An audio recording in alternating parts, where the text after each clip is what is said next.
Hello बच्चों, आइए इस प्रश्न को देखते हैं। अभिकथन। मेनोपॉज के बाद एस्ट्रोजन की मात्रा कम हो जाती है। कारण एस्ट्रोजन मुख्यतः यूट्राइन आस्तर द्वारा संश्लेषित और स्रावित होता है। ए और आर दोनों सत्य हैं और आर ए की सही व्याख्या है। ब ए और आर दोनों सत्य है लेकिन आर ए की सही व्याख्या नहीं है। स ए सत्य है लेकिन आर असत्य है। द ए असत्य है लेकिन आर सत्य है। ई ए और आर दोनों असत्य हैं। इस प्रश्न की जो मुख्य अवधारणा वह है एस्ट्रोजन। यहाँ पर हम देखेंगे कि एस्ट्रोजन हार्मोन का स्रावन कहाँ से होता है और यह क्यों महत्वपूर्ण है।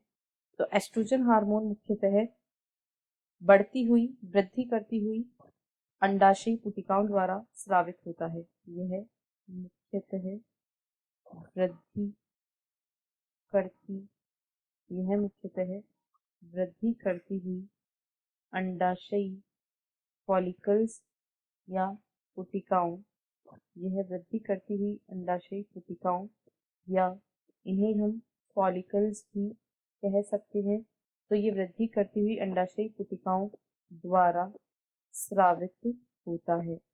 यह हार्मोन वृद्धि करती हुई अंडाशयी पुटिकाओं या ओवेरियन फॉलिकल्स के द्वारा स्रावित होता है। मेनोपॉज किसी मादा के जीवन काल का वह समय होता है जब जो अंडाशय होते हैं वे प्रत्येक महीने में अंड उत्पादित नहीं करते हैं। मेनोपॉज वह अवस्था होती है जब आर्तव चक्र बंद हो जाता है। इसमें आर्तव चक्र रुक जाता है और जो अंडाणु है वह प्रत्येक महीने उत्पन्न नहीं होता है। इसमें अंडाणु प्रत्येक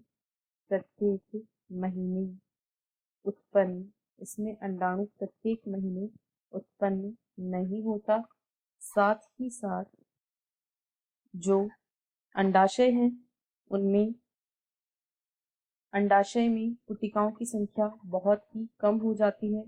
अंडाशय में पुटिकाओं की संख्या यानी कि फॉलिकल्स की संख्या बहुत कम हो जाती है, जिसके कारण एस्ट्रोजन का स्तर भी गिर जाता है।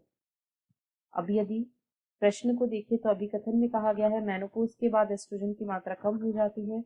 यह बिल्कुल सही है। और कारण में कहा गया है कि एस्ट्रोजन मुख्य रूप से यूट्राइन आस्तर द्वारा संश्लेषित और स्रावित होता है, तो यह गलत है। यह मुख्यतः वृद्धिरत फॉलिकल्स के द्वारा स्रावित होता है। यानी ए सत्य है लेकिन आर असत्य है, इसलिए विकल्प स इस प्रश्न का सही उत्तर है। आशा है आपको प्रश्न समझ आया होगा। धन्यवाद।